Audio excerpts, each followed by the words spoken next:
Article 23(1) of the Universal Declaration of Human Rights states that everyone has the right to work, to free choice of employment, to just and favorable conditions of work, and to protect against unemployment. Yet on the other hand, we all know how often we see these scenes. Guys with big bags on their backs running, other guys with big sticks on their backs chasing after them, turning a corner, and the mayhem and the chaos that ensues very often. It's no dispute that the urban poor play a significant role in the economy and in development. But let me ask you the question, and I do want a show of hands. Given what we know in Kenya today, are we doing enough to provide and secure the right of work for the urban poor? So I want us to take a short survey. Don't worry, you will not be held by this at the end. But let me ask you by a show of hands. So I want you to put up your hand, and only once. So by a show of hands, who believes that we're doing enough to secure the right to work for urban poor?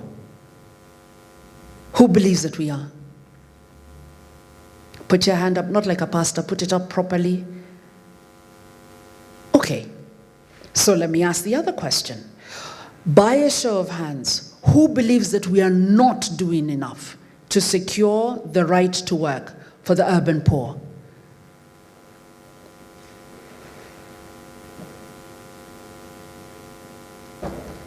Excellent, thank you. And do I take it that the about 7 who have not put up your hands, are you undecided on the issue? Yes is like this, no is like that. Yes, undecideds, undecideds, undecideds. Excellent. Thank you so much. Well, let's see if we can move this debate further. Let me introduce you to our first panelist as she comes up. The Nairobi County Executive Committee Committee Member for Commerce, Minister Othoro. Now, Othoro holds a responsibility for ensuring that the Nairobi County government enacts the relevant legislation touching on trade, on tourism, and on cooperatives. A round of applause as she comes up. Our second panelist is the chairman of the Hawkers Association, and you saw him up on the screen, David Waweru. David, please come up, a round of applause. David has literally been on the front line advocating for the interests, the rights, the duties, the responsibilities, and the needs for workers and for traders in this city. Our third panelist is Dr. Njeri Kinyanjui. She's a senior research fellow at the Institute for Development Studies, University of Nairobi. A round of applause for her, please. Dr. Kinyanjui has done extensive research on the informal economy, on small businesses, on gender and trade justice, and in fact she was holding with her a short pamphlet that I think she has written on the issue of women and the economy. So I want to invite all of the panelists, since I've asked them the question and they've had to make a vote, for you also to make a vote. So by a show of hands, on a scale of 1 to 3, okay? So 1 being very poor, 2 being we're not doing too badly, 3 being we believe that this is excellent. The question to you, and I will ask you to put your hands up and vote 1, 2, or 3. How well has the state secured the right to work for the urban poor? Has not, is doing okay, is doing an excellent job. David? So you're a 1 as well. Doctor? You're a 2. Excellent. Well, that's a good time for me to say turn off your mobile phones or put them on silent. So I will now start off with Dr. Kinyanjui and ask you this question. In your opinion, is the government, both national and county, thinking about the issue of the informal economy from the perspective of a right to work? I know you've studied extensively on this. Do you believe that the government is putting in as much resources as it should be? Hello. I don't think it's a question of believing, or it's a question of yes and no, whether the government is doing what it's supposed to do for the informal sector. And the reason I'm saying this is because we have to look at the history behind the informal sector. Who is the informal sector and who is the government? To begin with, the informal sector was defined by a hawker's bylaw of 1928. And in this act, all African traders and craftsmen who were found in the city were supposed to be moving with their goods rather than settle in specific places in the city.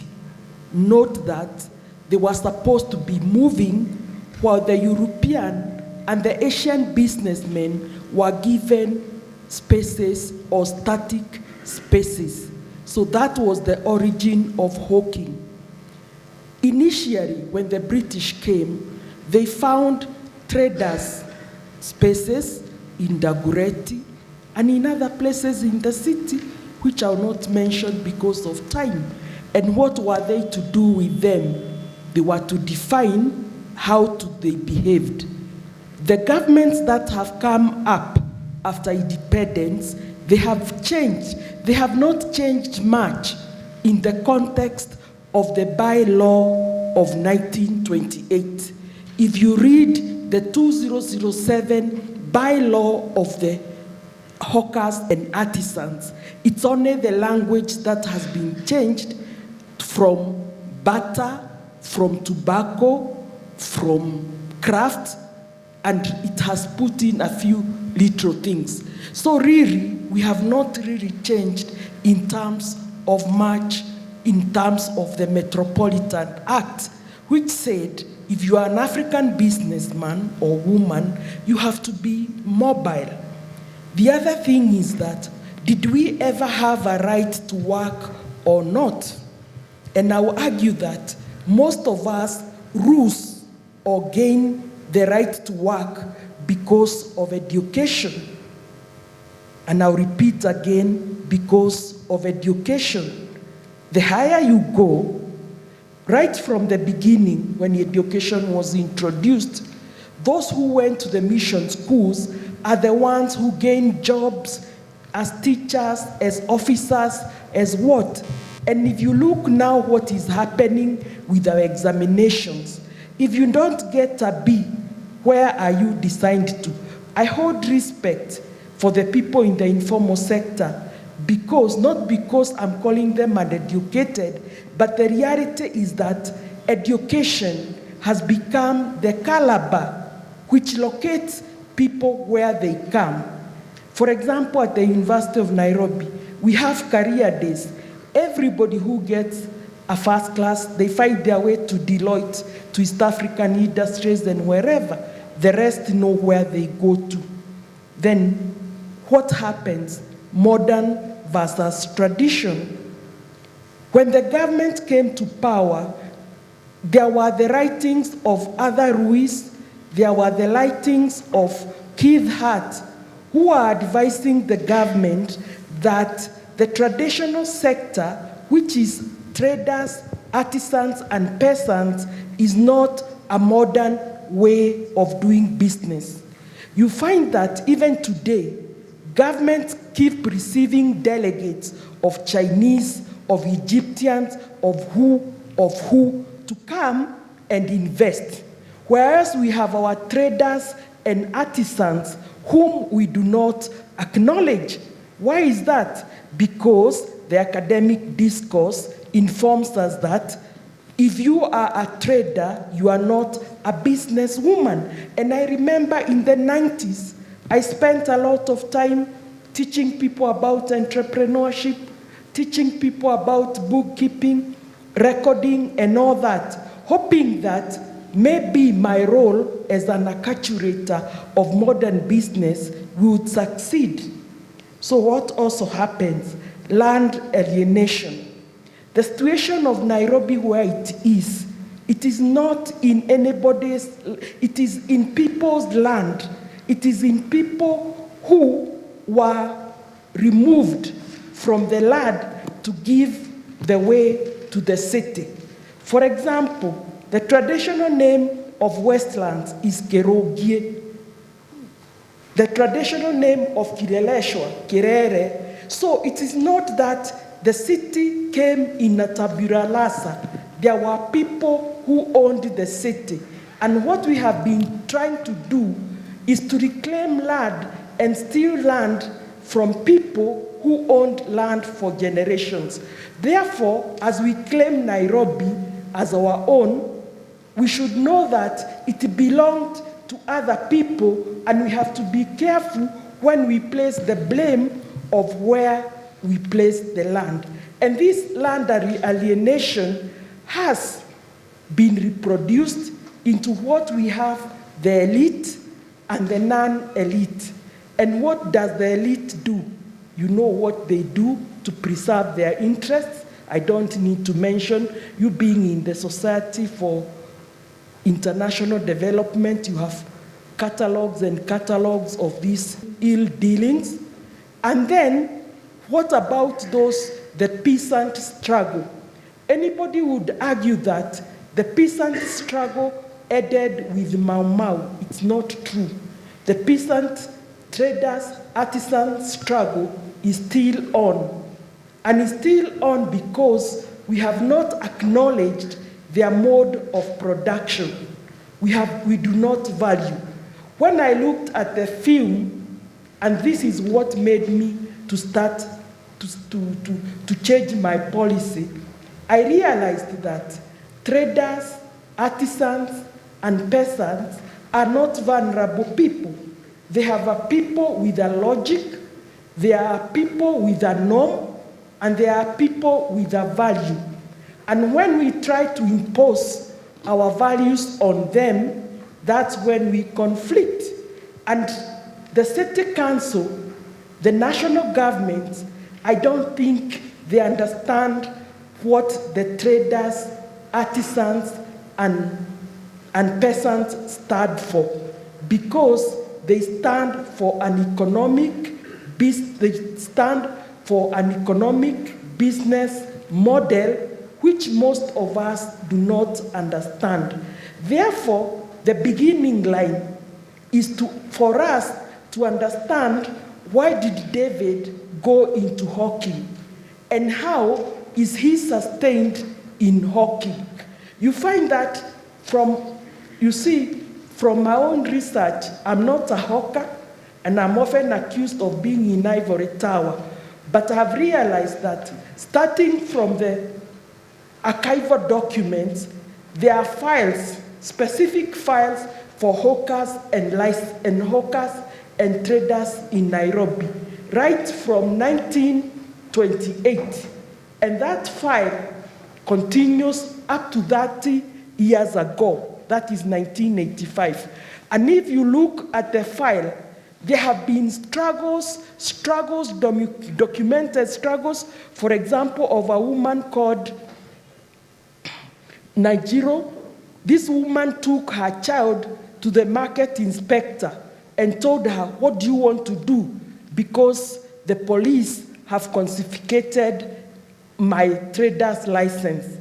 And the market superintendent had nothing to do except to take the children to the police station because the woman left. So the point is, this struggle has a historical and a current dimension. And the current dimension is that we are dealing with more intelligent people, more directed people who can negotiate with government. But the questions I always ask them, and I would like Mr. Dawa to stand. Mr. Dawa is from Kamukoji Juakari. I always ask them, why doesn't Kamukoji Juakari align with Moderator, with the Uhuru market, and they say no to all this nonsense because they belong to the same dimension.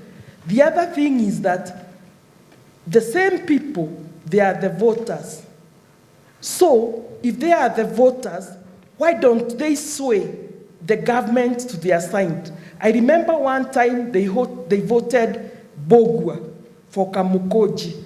You know what happened to Bogwa afterwards, illegal and everything. Then the other thing we note, the city council had at some point with the members of parliament sat and divided spaces in Nairobi in different estates where hawkers were supposed to trade. And I remember the most famous one is on Kileleshwa at the river where there is a Shell petrol station. There was a hawker's market, and today there is a pharmacy. Why did the city replace the hawker's market with a pharmacy?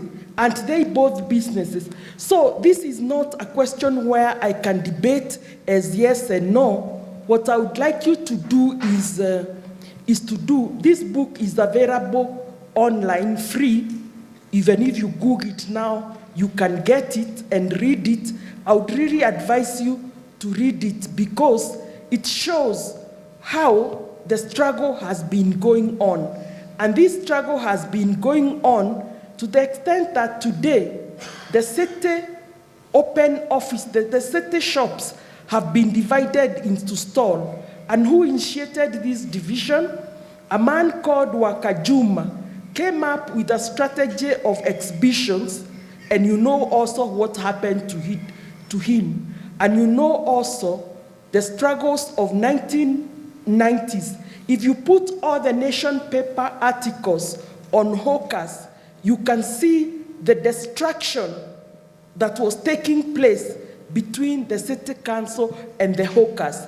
And why was that? I don't want to get into the details, but it was the effort to de-ethnicise the city. And those battles were reproduced in so many ways. So really, what we have to do is, and what I would like to say is that when we are debating these things, is to know that we are connected to each other in so many ways, historically, current, or past. For example, I think of the peasants in my village in Ngedu, who have consistently suffered because of supplying Nairobi water. Who remembers them? Because of giving Nairobi city water. Who remembers them? The contract they made with the city when in the 1960s. And we go on and on and on. Thank you. Thank you, Doctor. But hawkers and traders have been accused of many things, as have border riders. They block roads, they block pedestrian paths, they leave dirt behind, they harbor criminals in their midst, they block legitimate tax-paying shopkeepers and shop owners, the story that I told you earlier on. They destroy the environment in which they are. What do you believe is the contribution of traders in the cities, not just in Nairobi, but in all the cities that are coming up, number one? Number two, what responsibility do they themselves have towards the betterment of the cities that we all live in? Jambo langu la kwanza ninaweza penda kuelezea vizuri. Hawkers, lazima hawkers wanakuwa wengi. Paia hawkers, ukienda kama kwa forces, kama city council, kama kwa polisi, kwa jeshi, huwa wanafanya recruitment na numbers. Unasikia kama saa hizi jeshi wanachukua watu 10,000. Lakini kwa hawkers, each and every year, hawkers huwa tuna recruit watu zaidi ya 20,000. Na hata wakuja 20,001, hatuwezi fungia tuseme wewe mmoja hatutakuchukua, wote wana join wote. Secondly, hawkers wengi sana huprefer kuingia Nairobi. Sababu kubwa ya kuingia Nairobi, wengi wanasema kuna pesa ya haraka. Haya, kuna kitu kingine pia. Sasa hizi ukienda kwa license zinasema mtu wa duka anafaa kufanya kazi from morning hadi 5. 5 ikifika anafaa afunge duka. Sasa ndio tuweze kumaliza hii shida ya hawkers. Ni county wafanye mpango Watu wa duka wakishafunga kazi, hawkers wao wanapoa from 6 hadi saa 6 usiku. Ama wao wanafanya hadi saa 9 usiku. Saa 9 ikifika wanafunga, watu wa duka nao wanaingia. Hiyo tutaweza ku minimize ile population ya hawkers kuingia within the cities. Sababu nyingine ya pili, hawkers, wale watu wengi wenye wako kwa hawking, unapata wengine ni madivorcee. Unapata bibi alitupwa na bwana yake, hana kitu ya kulisha watoto, anajiuliza nitaenda kutafuta kazi wapi. Penye anaweza ingia virahisi ni hawking. Juu hawking ndio ujoin hawking, unahitajika tu uwe na 2,500. Uende Gikomba utafute nguo za 50 na mbao. Ukifika kwa barabara ukuje uziuze 100. Unatengeneza profit ya from 50. Kwa hivyo ukiuza nguo zako 10 uko na 500. Watoto wamekula na umebakisha 200 ya kusave juu ya kulipa nyumba. Utaenda kutafuta kazi ama utaenda kwa hawking? Kitu kingine ya pili. Hiyo kitu kingine nayo ya tatu yenye inafanya watu wa join hawking. Watu wengi wenye wanaandika wanalipo mshahara kidogo sana. Kwa hawking ile kitu yenye unahitajika tu ni za zingine uende uongee na city askari akwambia atachukua 200. Akichukua 200 unafanya kazi yako bila kusumbuliwa. Ukisema usumbuliwe, ukishikwa, ukipelekwa kotini, fine ni 10,000. Na huyu anakuitisha 200. Utaenda wapi? Utangojea ushikwe uende ukapigwe 10,000 ama utapatiana 200 ufanye kazi? Hiyo ndio ile tunafanya corruption, lazima iwe kwa hawking, na hawkers lazima pia watakuwa wanakimbizana. Kuna kitu kingine pia yenye huwa inachangiwa na hizo mambio. Juan huwa kwa hizo mbio kwa hawking kuna wezi huwa wanaingia katikati. Wanangojea hawkers wavurusho, wakianza mbio waenda wakisnatch vibeti. Waenda wakisnatch simu. But county wakaweza wapange na wazuie vizuri, make sure hawkers watakuwa wanafanya kazi bila kukimbia. Tutazuia kitu moja, tutazuia mwizi. Pia tutazuia mtu mwingine, tutazuia idler, yule mwenye anakuja, yule terrorist anaweza ingia pia kwa hawker akienda kusorora pahali penye venye ataingia, venye ataua watu, lakini kama hawkers wakimbii hatapata chance. Hiyo ni kitu already nimekuwa nikijaribu kukimbizana, nimekuwa nikijaribu kuingia kwa ofisi, tumekaa na waziri, tumejaribu kuangalia venye itakuwa. Kwa hawking, shida kubwa sana yetu sisi kama hawkers si capital. Unasikia capital yetu, unasikia inataka 2,500. Kwa hivyo mimi nikienda kwa Shylock, shida yetu kubwa ni Shylock nikienda kwake, mimi saa hizi nikienda kwa bank naambiwa nipeane bank statement ya miezi 6. Ile pesa yenye huwa napata mimi napata 500. 500 nitapeleka kwa bank ama nitaenda kuweka kwa nyumba. Kwa hivyo mimi ukinisha bank statement, mimi hiyo sitawahi pata. Kwa hivyo hawkers wenye huwa anasaidia Shylock nikienda kwake nikimkopa 2,000. Kila siku nafaa niwe nampatia 200. Nikikosa kufanya kazi siku moja namlipa ikiwa 400. Nikikosa kufanya kazi hiyo siku nyingine namlipa ikiwa 600. Kwa hivyo the more nakaa na ile pesa yake, saa zingine kuna wengi wetu wenye wametoka kwa industry ya hawking, wengine wameenda kufanya kazi zingine, juu alienda akakopa 2,000. Amelipa imefika 60,000. Sasa anaonelea sasa huyu mtu juu sasa tumesumbuana na yeye nitafanya nini? Wacha nipotee. Kwa hivyo pia mimi ningesema sasa hizi serikali hakuna kitu yote imefanya ya kuweza kusaidia vijana. Na vijana wanaendelea kuongezeka kwa barabara, vijana wanaendelea kuongezeka kwa mitaa, vijana wanaendelea kuwa wezi. Juu kama sasa hizi mimi nilikuwa nauza sweta pale Ngara. Nikiuza sweta mimi nilikuwa na sweta 1,000. Kukawa na fujo Ngara. Mimi nilikuwa nimeacha watu wangu wa kazi, nilikuwa nimeenda Gikomba, walinipigia simu wakaniambia kazi imechomwa. Nikifika nikapata wamenichomea sweta 950. Kwa sweta zangu yenye nilikuwa nimenunua bei rahisi, mimi nilikuwa nanunua kamera. Sweta moja nilikuwa nanunua 300. Wakiwa wamenichomea sweta 950, nitaenda wapi tena? Mimi sasa kuanzia hapo sasa after kufika hapo sasa niliforsiwa sasa juu kazi yangu imeisha. Sasa niende nitafute tena mtu mwingine tu hoka mwenye ako na capital aniandike. Aniajiri sasa ndio nikae pale ndio niweze kupata pesa nyingine ya kuanzia kazi yangu. Kwa hivyo ningependa hiyo pia county iangalie sana. Asanteni.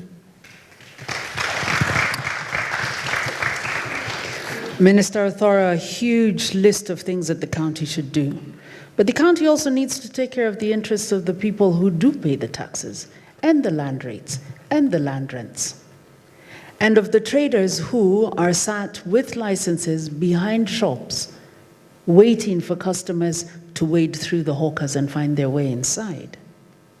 We've heard about the 700 million shillings that has been set aside for markets, and yet you've heard from the two previous panelists speaking about how there aren't enough spaces for hawkers, and how in fact a lot of the askaris who have been assigned to the county seem to be the perpetrators, or are often accused of perpetrating violence and of seeking rent. My question to you is this: is it possible to find a balance between the right to work, the right to walk, the right to trade, and all of the other rights that are finding themselves in this melting pot that we call the city? It's always good to hear other people's perspectives first before answering. And listening to Dr. Kinyanjui, I was like, there's a lot of history that we need to understand before we move forward and decide that at the end of the day, this is the direction we're going to take. Nairobi has had a major problem in the sense that Nairobi, in terms of size, has not changed. It is the same landmass, about 648 square kilometers. But the number of people living in Nairobi has changed drastically. If we look at from, the turn at independence, we were about 200,000. We are now looking at 4 to 5 million people who are within the city every single day. 1 million come in and leave.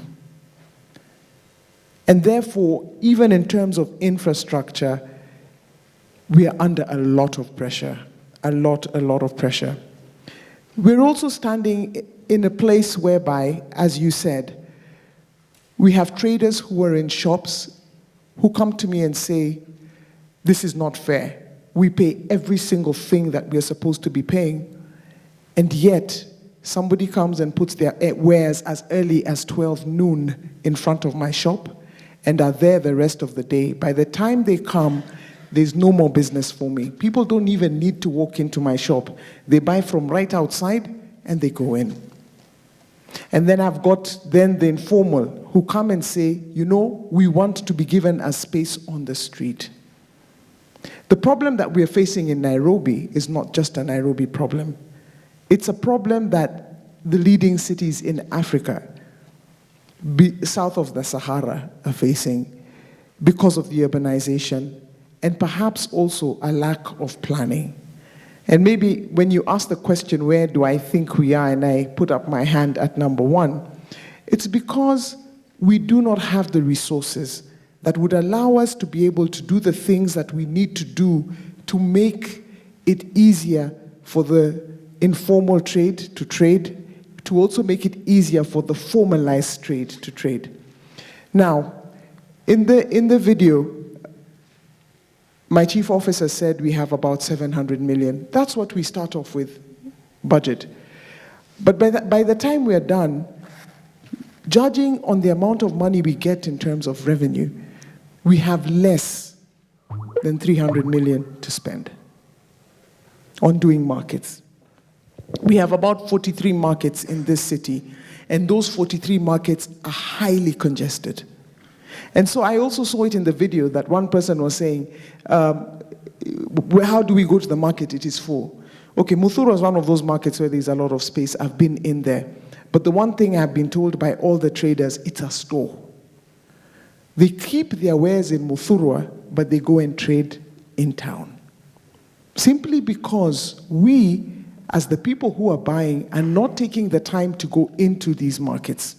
So the problem that we are facing is this: we don't get enough in terms of rental to be able to maintain these markets. And if we look at it, I'll tell you what the average cost of a stall in our markets are. You can pay anything from 800 shillings to to 2,500.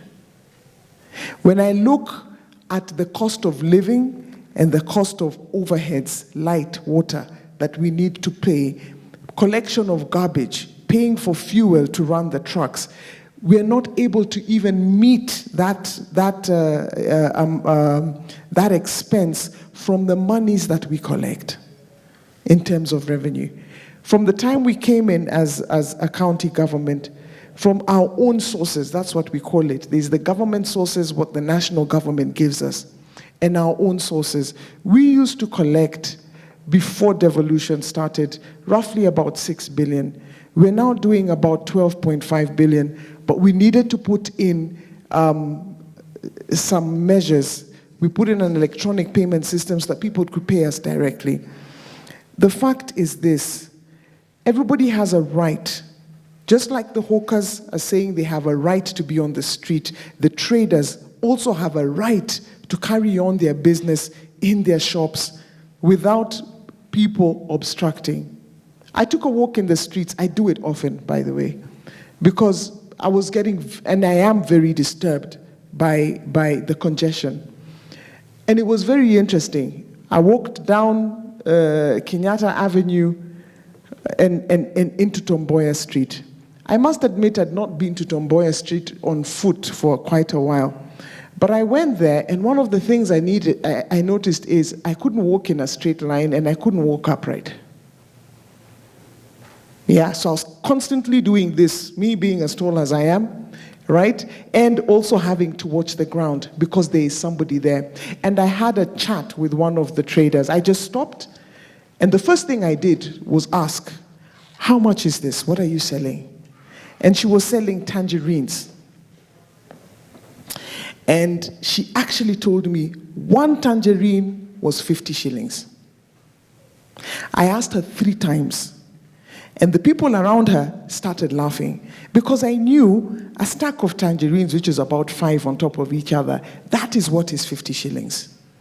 But she had taken one look at me and said, I'm a Barbie. So she told me one tangerine is 50 shillings. So we started to have a conversation. So I asked her, do you have a license to be here? Initially she told me no, yes. And then finally I said, really? Then she said, no, I don't. So why are you here?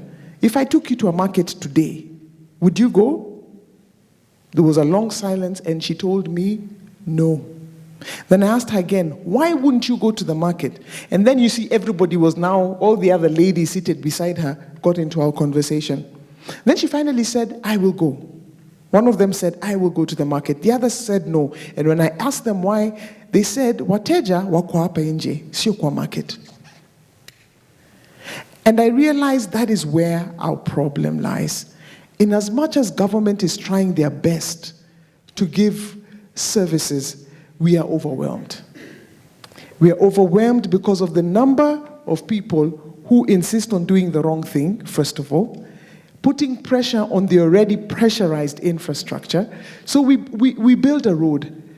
Like, I'll give an example. Kilimani Ring Road is one of the roads that was just done, it's what we normally call the bypass, isn't it? Right now there's a car wash in there and the road is being messed up. And these guys, there's some, what do you call it, drums that they put there. These guys actually moved the drums. And I was passing there and I looked at it and I said, why would they move the drums? They know the drums are there for a reason. It's to guide traffic, but they've moved the drums and that's where they're washing, which means in no time at all, a road that took a lot of money to build will be ruined. So we need to get into a discussion and a dialogue. And maybe when, we start it, it needs to be something that we start and we sustain. Government can't always be wrong. Even we as citizens, we do have a problem.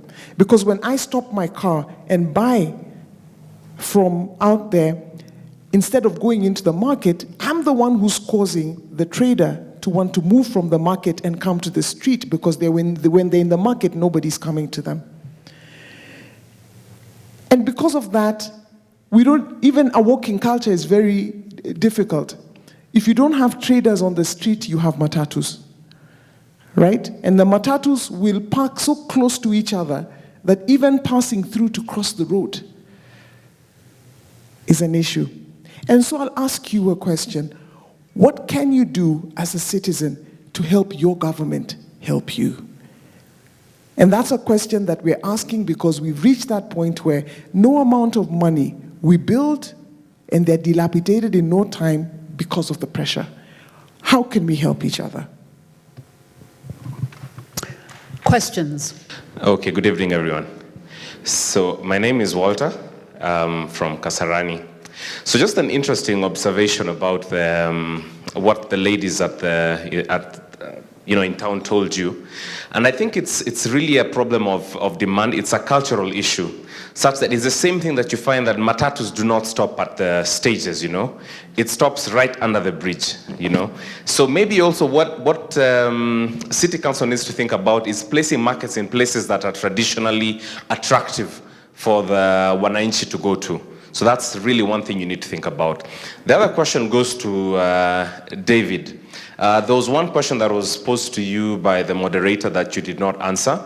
And it's, what is the responsibility of the hawkers? Because as much as we want to, it's for sure, it's very clear that we need to be able to facilitate all people who are, in whatever type of employment.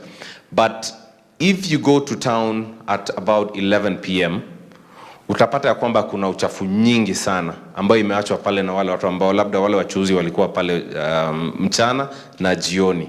Kwa hivyo ikiwa utakuwa kama wewe ni hoka, jukumu lako itakuwa ni gani? Ni swali ambalo hukujibu. Jacob Ngumi from Machakos County. My concern is basically what the county does in terms of planning. Before even they pose a question to us as a county government, they should tell us what are they planning to be able to control the hawkers menace in Nairobi. There's issue of land. The market cannot be located without land. What measures have they taken to reclaim even buildings in the city to be able to have land for hawkers? And number two, to the hawkers. What are the serious issues which you need to address as hawkers association to be able to engage with the county government for you to get the right place to operate? What are your proposals to be able to operate? To the minister, let's look like other countries, like Thailand, there is Burma. What they have done, there is hawkers menace in those countries all over. And what they have done is they have policies which are national and which are also county.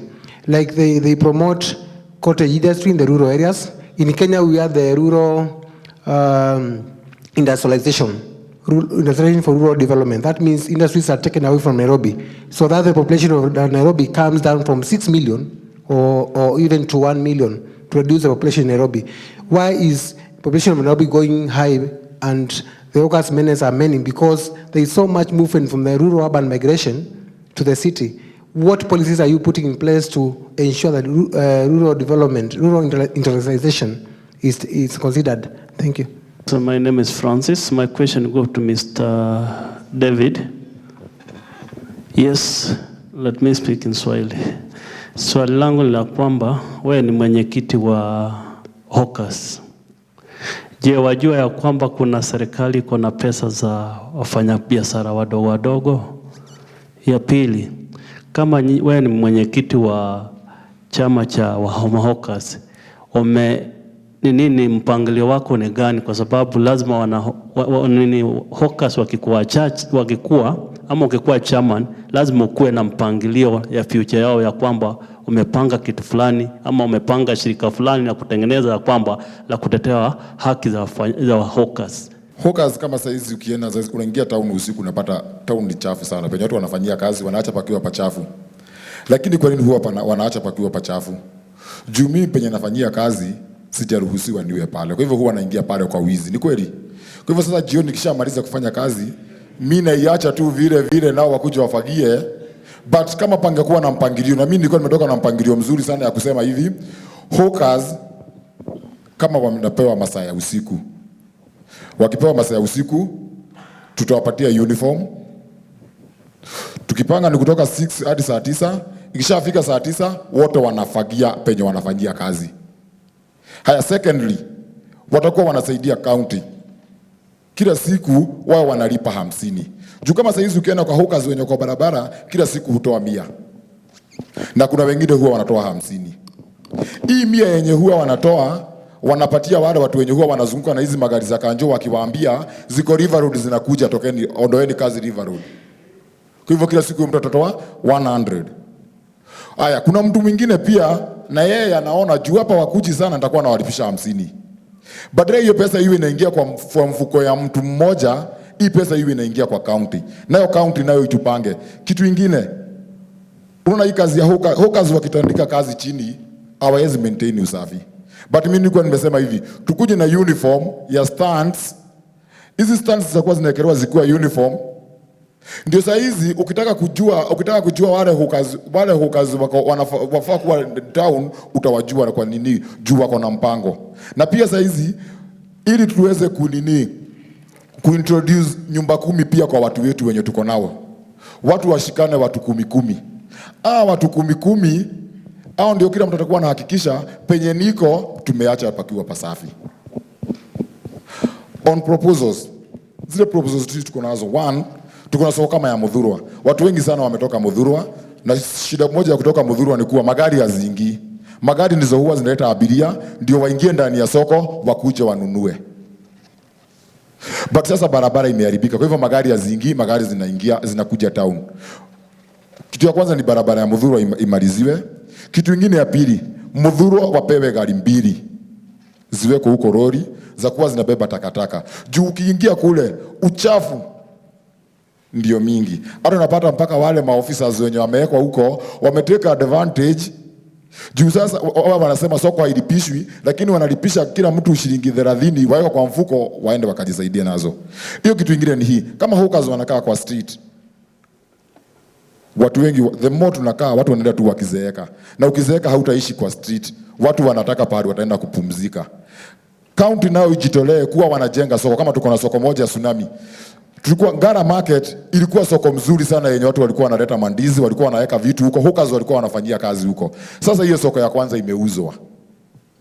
Kwa nini hawkers wasiingie town? Tunataka zile zile soko zenye ziko za hawkers zitengenezwe na hawkers wapewe huko, waende wafanyie kazi. Na pia ukiwapatia, usiwapatie tu hivyo tena uwaache. Kuwe na viongozi wao wanaenda kuwatembelea, waende wakijua zile shida zenye ziko nao huko ndani ya soko. Tuko na area kama Group roundabout hapo chini. Unaona unapopata Group hakuna kazi kwa inafanywa huko. Chokorazi ndio huwa wanalala huko. Hiyo Group itengenezwe, iwekwe shade, hawkers wapewe huko. Tuna Ngara kutoka Koja kutupanda hivyo mpaka Ngara. Hizo space ukienda hakuna kazi kwa inafanywa huko. Ni barabara tu imebaki hivyo. Hawkers wapewa wanashinda huko. Wale wa mama wenye wameolewa na wenye wako na watoto wadogo, wao wanaingia kazi mchana wanashinda huko. Ikifika usiku wanaenda nyumbani. Hawa wengine wanaingia usiku town, wanafanya kazi mpaka saa 9, wanaenda nyumbani. Asubuhi wanaraukia wanaenda soko. Wanashinda nyumbani hadi 6 wanakuja wanaingia kazi. Na najua hiyo shida ya nini, hiyo shida ya hawkers na hiyo shida ya mbio na nini itaisha. Hiyo shida nyingine pia. Mimi ningependa pia kuwe na recruitment za county askaris. Juan, unapata yule mtu mwenye aliletwa kwa pesa sasa hizi ukienda, yule mwenye ako kwa director anajiita Wainaina aliletwa na Maina Kamanda.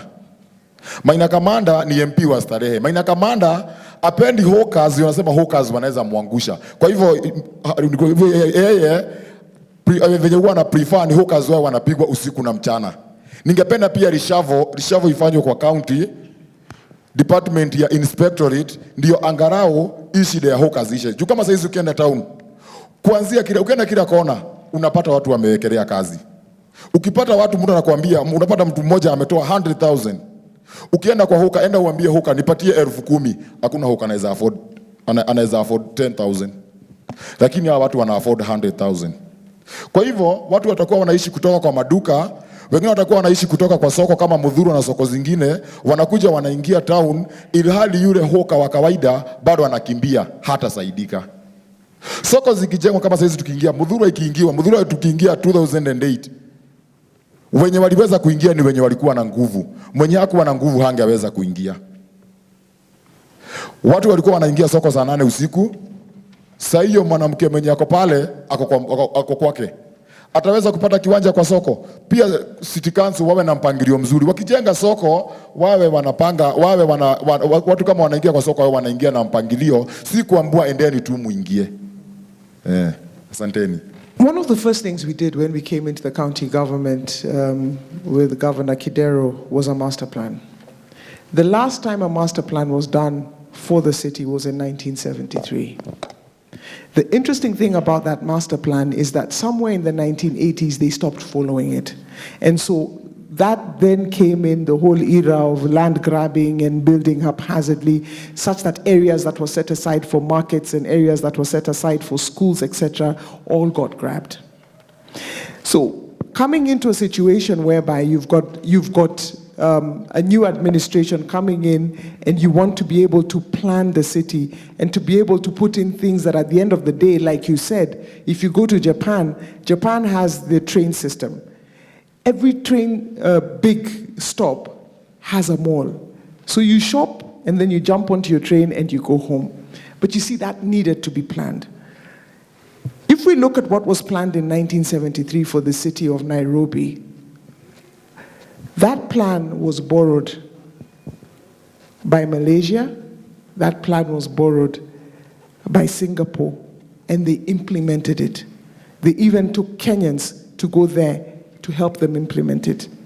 If we had implemented the plan for 1973, we would be very far now.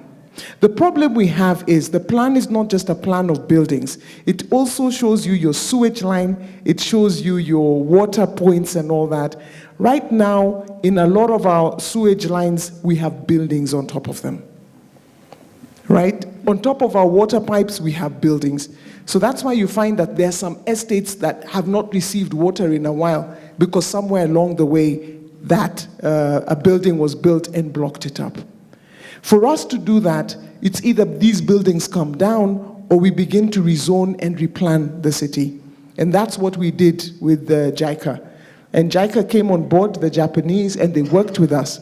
And one of the things that we agreed is that we're going to open up and build new cities around the city. So one of the cities is the railway city.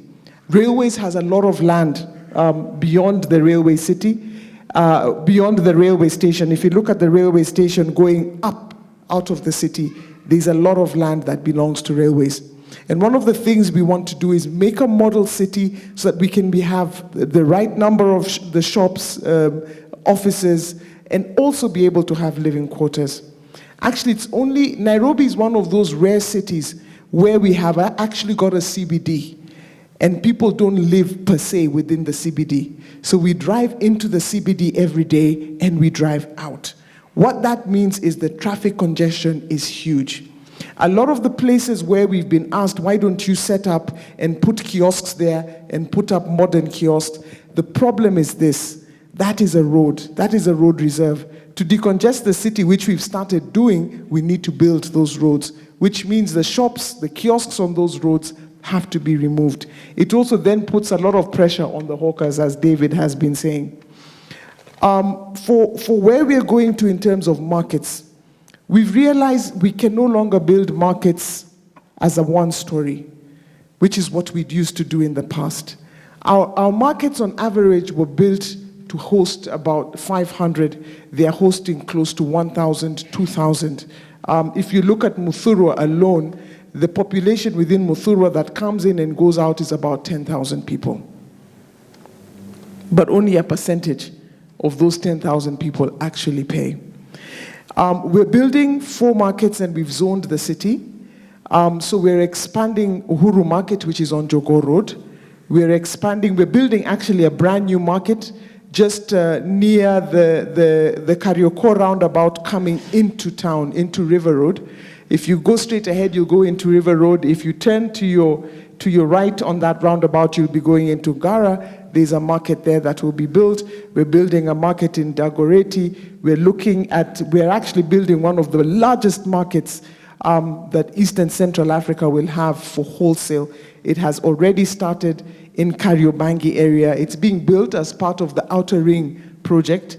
That market, once we are done, should be able to host a lot. In fact, we're going to move Wakulima market from where it is, because any wholesale market in any major city can't be within the city because of the amount of trucks that bring produce in. So we're taking it back out to the outskirts, and from there, we'll have straight access from Thika Superhighway. When Outer Ring Road is done, we have access onto Mombasa Road. So those are the plans that we have. A lot of the markets that we're building, we're going 4 stories. That is the only way we can do it. What that requires is money. We've got some funding from the World Bank. They've come in majorly, and they're funding actually the 4 markets that we're building. And that is what will help. We've talked a lot with David about the night markets, but the problem we have with night markets is this. The time that the night markets happen, and that's why the county had a cold feet on it, is when people are also going home. And so we thought it would bring in a lot of congestion, which it has done. Yeah, because they're still on the roads and they're still trying to sell.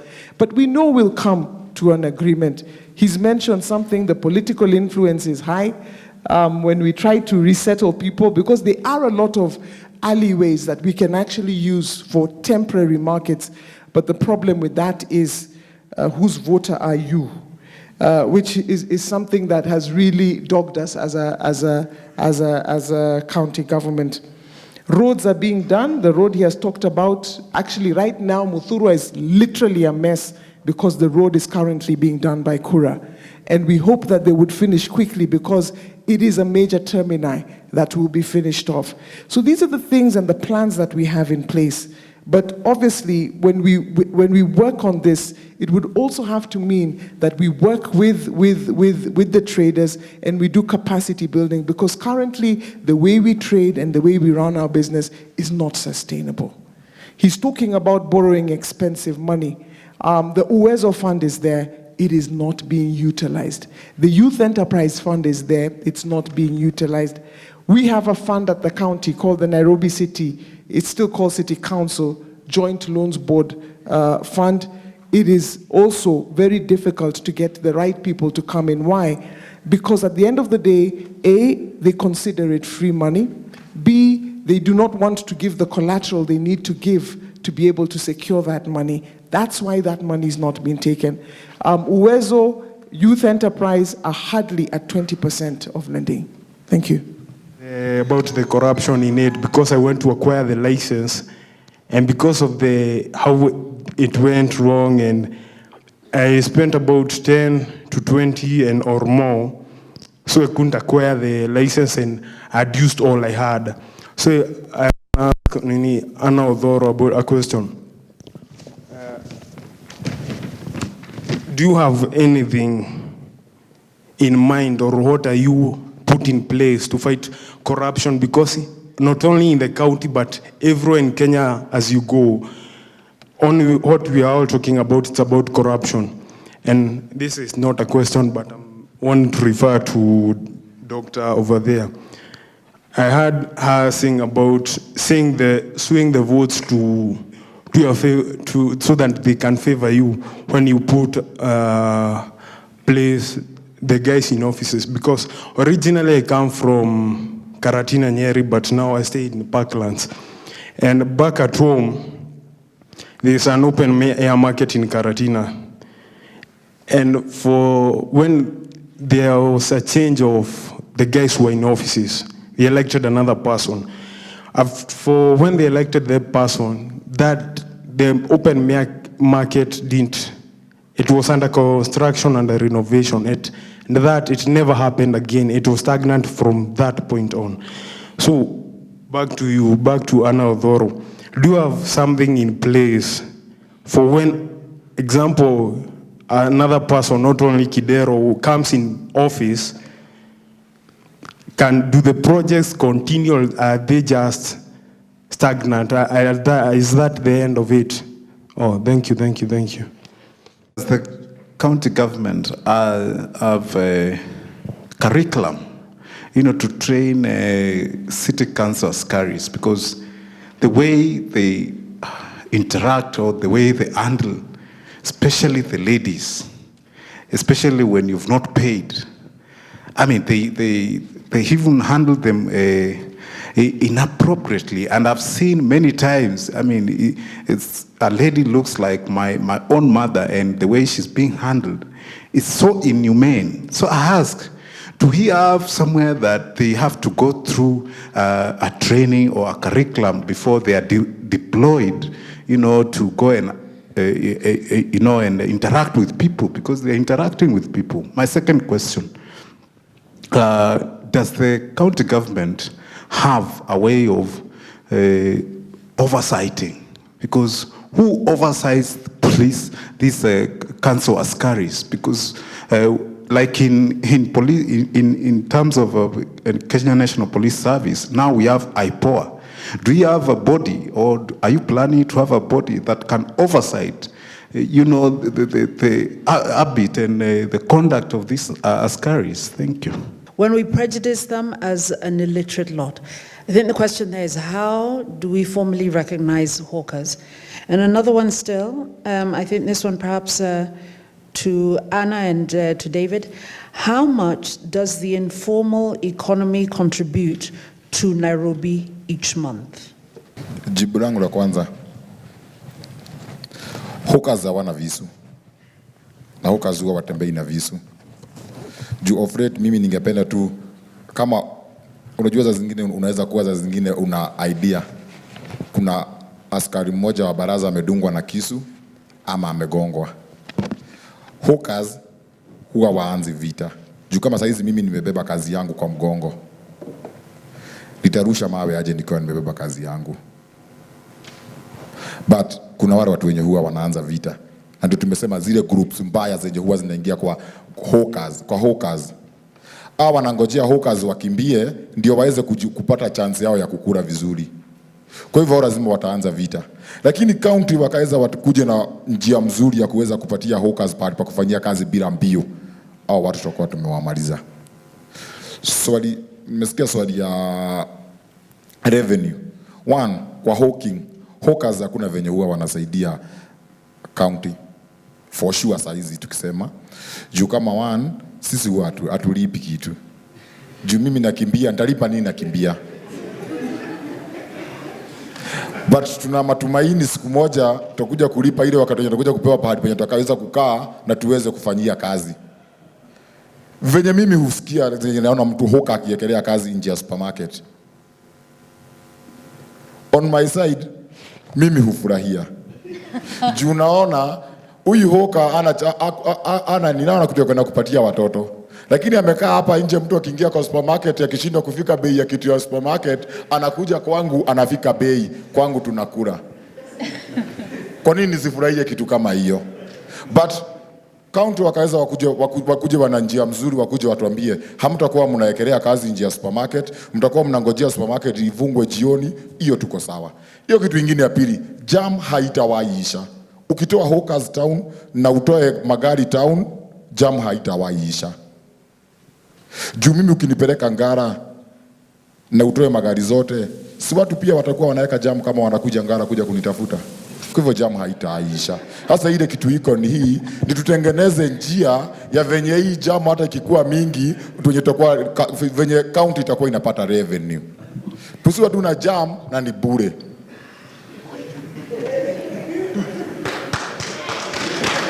Asanteni. Let me give you some statistics. We have 13,000 members of staff at Nairobi City County. Of the 13,000, the second last employed were employed in 1999. And then the rest, the new people who've just been employed into the county, were employed from 2013. So from 1999 to 2013, how many years is that? Quick calculation. Those are 14 years. Those are 14 years. For 14 years, this council did not employ any new staff. And so what we had is a situation whereby we've got a very big problem in terms of the caliber of the people that were employed in the past and the continuous training that happened at that time. We have embarked on a transformation culture change program at the county. We've started it off, and actually in the next, we were supposed to launch it 2 weeks ago. Unfortunately, we had a tragedy occur, so we did not launch it as such. One of the trainers passed away. So we are launching it within the next 3 weeks. And all the county askaris will go through that training. The other thing we do understand is that many of them are due to retire. They've been there for a long time. They only knew one way of dealing with people. Before the Constitution changed, the police force and even the askaris dealt with force. That was the only language that they understood. But now we're trying to teach them a different language. Many of them sometimes, with the 5,000 that we have askaris, some of them don't even know me. And I have been on their receiving end until they realize who it is later on, but it's already too late. And it is true, yes, they do not deal with kindness because they believe the only way that they can get you to do something is if they are rude and aggressive with you, which was the old school way of doing things. So we're trying to change that. Governance is another issue that we are working on because although the Constitution changed, the mindsets have not changed. So the governor may have changed and his deputy and the county executives and some of the chief officers and directors, but all the other staff are the same. If we were to declare them redundant, because the other day we did a survey and we realized that about 55, actually, let me put it this way, 75% of our staffing, including those at the askari level, are over the age of 45. Many of them are 55 and above, looking to retire at the age of 60. Unfortunately, we cannot even give them early retirement because of the years of service. I've met people who've been at the county for 30 years. A man looked at me the other day and told me, Wewe, huko umezaliwa? And it's true. Because he said he joined the county in 1969, before I was born. And so there's a sense of entitlement which we need to deal with, and it's not going to be easy. And it's a journey that we've embarked on and will continue until we're able to do that. Money's collected. We did that electronic payment system because in the past, everything at the county was manual. You go out to collect the 100 bobs that he's talking about, and it's manual. But the scheme of service and the salaries that are offered to us as government officials, and even to the lower cadre staff, is crazy. You're earning 15,000 shillings, but you're collecting more than that in a day. What will be the temptation? To put it in your pocket. Hence the electronic payment system. We did that quickly so that we could begin, and that was the only way we were able to double the revenue that we're getting, even though that is not enough.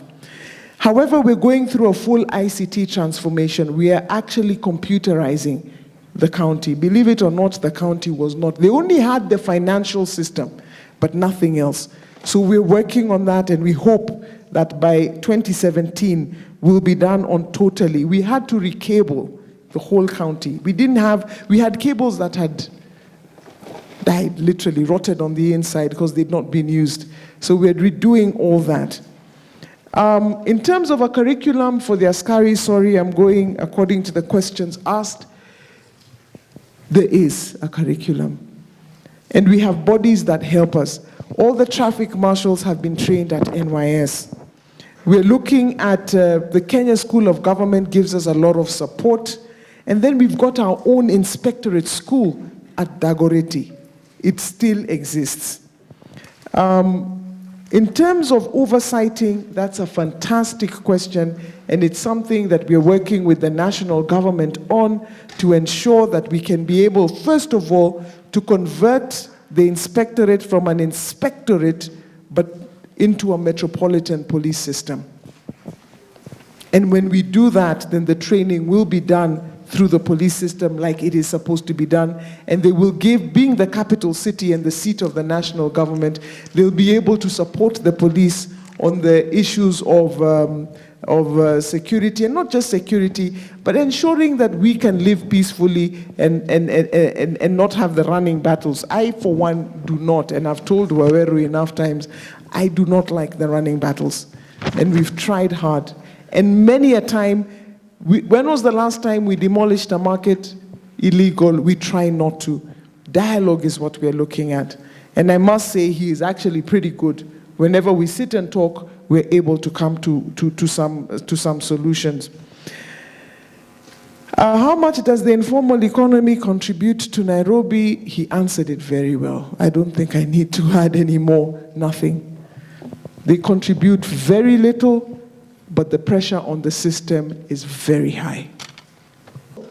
One of the questions I would like to respond to is how do we recognize hawkers?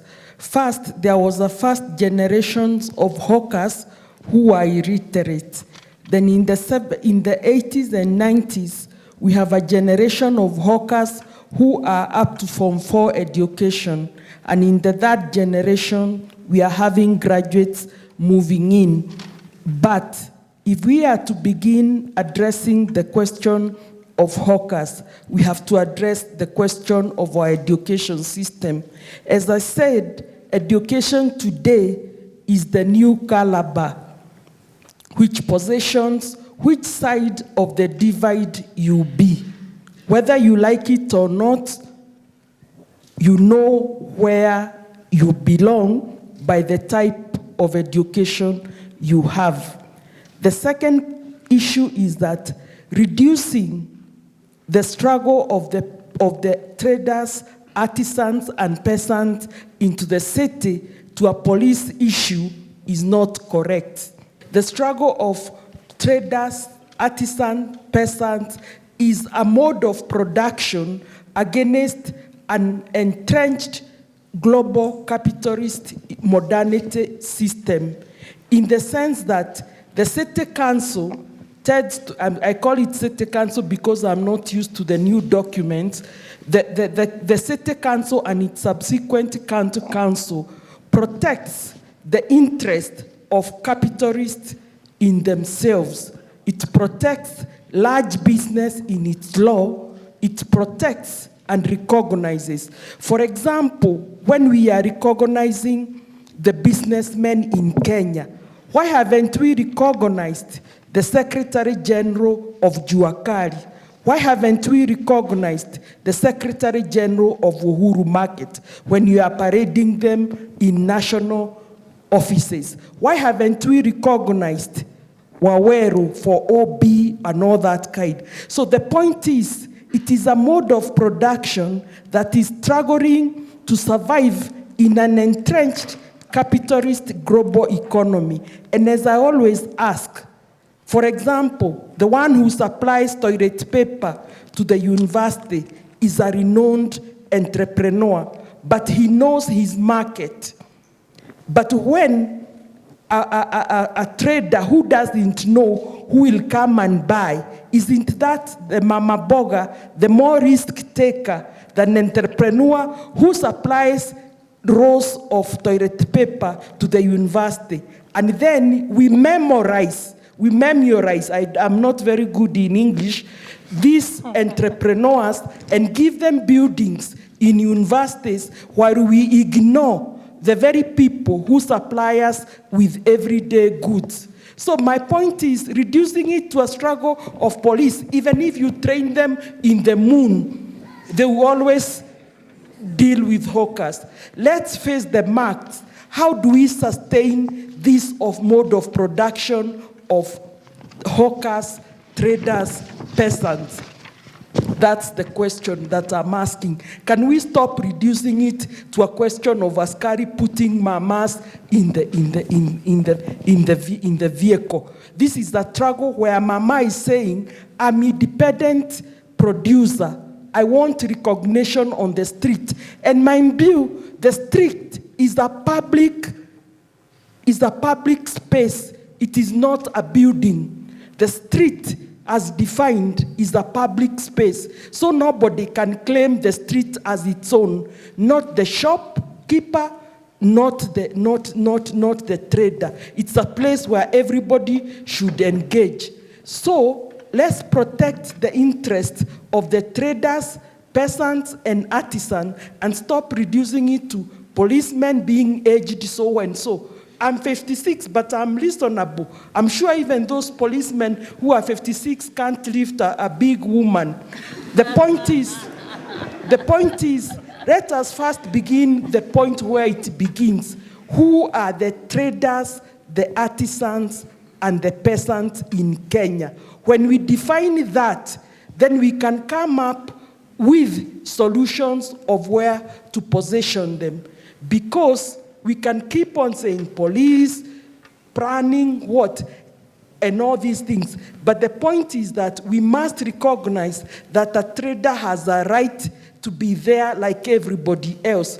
And we all come to Nairobi or become part of Nairobi through different means. For example, when you migrate to the city, you don't migrate alone. You came through an uncle, you came through a niece, and when the niece didn't have something to do, you pulled a kiosk by the side. So let's understand our dynamics that propel us into this kind of trade. Because, like Mr. Dawa will tell you, he has been given many boys from his village to come and train to be Juakari artisans. And what does he do? After training them, he allows them space to occupy in Kamukoji. So Kamukoji keeps on multiplying. As of now, Kamukoji has a model of a building that they want to construct. I wonder how that is being taken into account as a solution. Uhuru Market was banned, I don't know, in 2010. Up to today, the building is hanging up there. Is that an askari problem? Let's face the fact that traders, hawkers, and artisans are not recognized in our development plan, in our vocabulary, even in our academic discourse. I have tried many times to position traders and peasants in academic discourse, and my papers are always rejected. Why? Because nobody thinks that the lady like Teresa Nyambura is making enough money to educate her family. And I would like you even to listen to the songs that are sung by some people, like one in Kikuyu, The Belt of Marigiti, where the woman realizes that after making money in the market, the next thing I'll do is educate my son to remove the handicaps of education. So I'm saying, let's wait the debate where it belongs. Can we recognize peasant traders and artisans as legitimate modes of production? Even if you go to other business today, you find they have guards to keep you off. So what the hawkers even themselves possibly have guards to guard them. So it is not unusual. So the point is, the beginning point, and what I'm saying, the peasant struggle in Kenya is not yet over. And if we don't take care, it's going to take over us. Because I remember even this corruption, we see corruption. In 1974, a church called Gadaivi Church Choir went to sing a song to Kenyatta. They told him that the water is bitter. If you go to an office, you encounter somebody who is sad. And when you request you enter, this somebody says, I'm busy. So what did the peasants react? That is one way of the peasants expressing themselves. They realized in order to please this hard-stoned officer, we bribe. So the question of bribing, let's not also look at it as a question of traders, victims, and all that. They know what they are doing.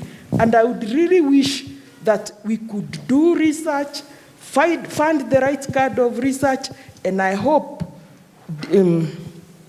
Waweru will educate the people to answer the right questions. Because when I started doing my research, I used to ask, what is the problem? Capital. Do you keep records? Yes, I don't.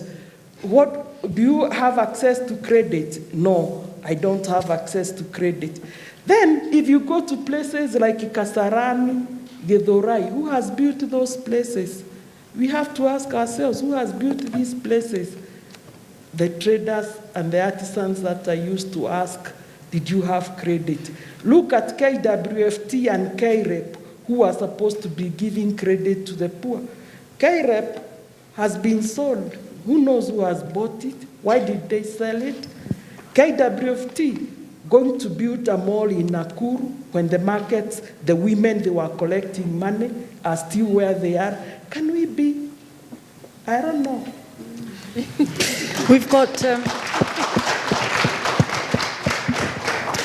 got 10 more minutes, and I made a pledge to us. The hands that were up are the hands that I will take, and so I recognize we're going to work our way down this way.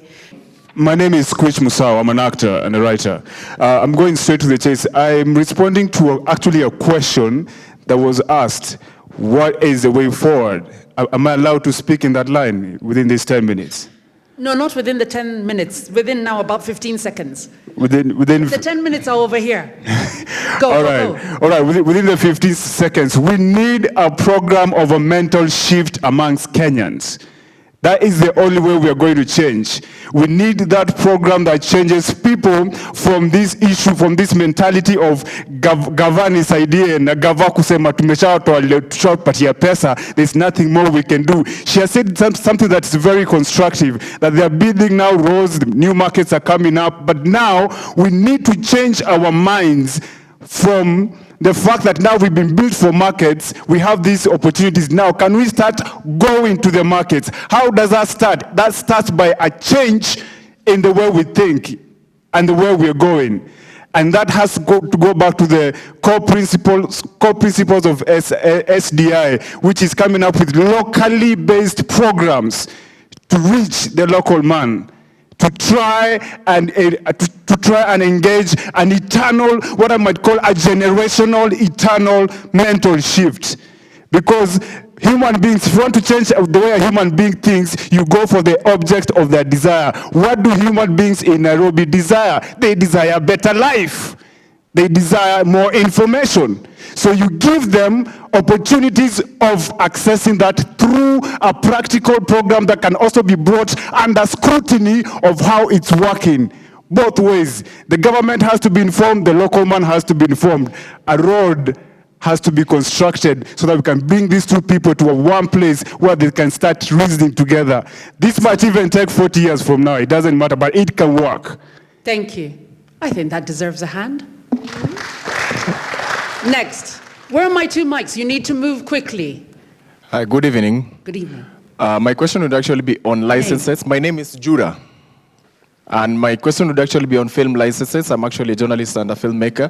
And Kenya Film Classification Board requires us to always have a film license whenever we actually go out to go and film. But the Nairobi County as well requires us to also have a film license. And therefore, we are actually sort of paying taxes twice for the same service. And again, it depends from county to county, depending on whether you actually have renowned infrastructure in that particular county. So my question is actually to Anna in terms of why are we actually taxed twice? Quick. Okay, my name is Gitome Kariuki. I'm a master's student in USIU. My question goes to county government. Apart from ICT, which the deadline was 2017, based on these other projects, is there a tentative deadline? Considering the administration may be shifted again next year due to elections, and is there a way to be able to Is there a mechanism for people to be able to keep watch on this deadline and be able to scrutinize the county government in the way that, can be, we can be able to scrutinize and say there's a plan or work that you've not managed to do? Yeah. Pass the mic in front of you. Pius Njogunguo, I'm the secretary of the Dagoretti landowners, and I have been contributing to the city council, and every time I write a paper to them, they really look into it. One of the things which I said was, I'm old enough, I'm 67 years old, and I remember in 1962, when I was very young, we had Nairobi want. There was a discourse between all kinds of personalities contributing to the Nairobi they would want. Then thereafter, before 1963, there was the Kenya we want. Way back in 1992, we had a real problem, and that problem was compounded by the government, especially when it declared a 25% for anyone to be a president. And that government of that day realized that they could not manage a you had to win 5 provinces to make. And one of the places where they put their primum on was Nairobi. And you know what happened? They put over 8,000 people in Nairobi in exactly 1 month. And those people were put in the city council, and they were paid 4,000 as basic salary, and the others were given 2,000 for house allowance.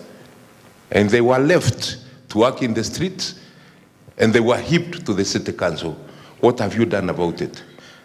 Thereafter, from 1993 to 2001, there was a systematic destruction of city council properties, especially land. The entire physical planning was put aside. It was a one-man show. It was Kurigadoni and the former president. And most of the plots and most of the places where traders could do their jobs were all given out, or rather they were allocated. What have you done about it? 2, are you ready? And I'm asking for the last time, because I'll never ask again, because I've written a paper on those issues.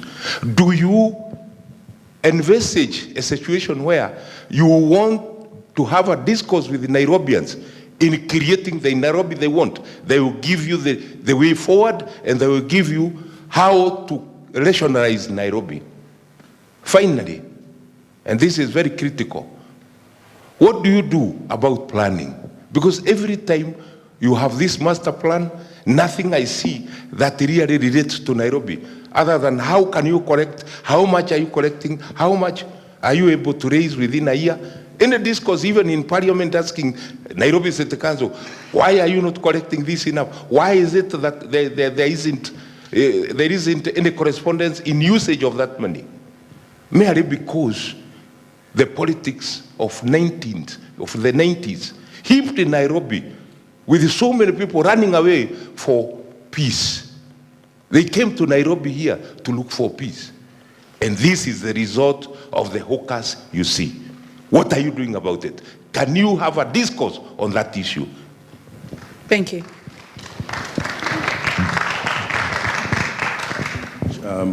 My name is Abubakar from Mombasa. I'm from Nairobi.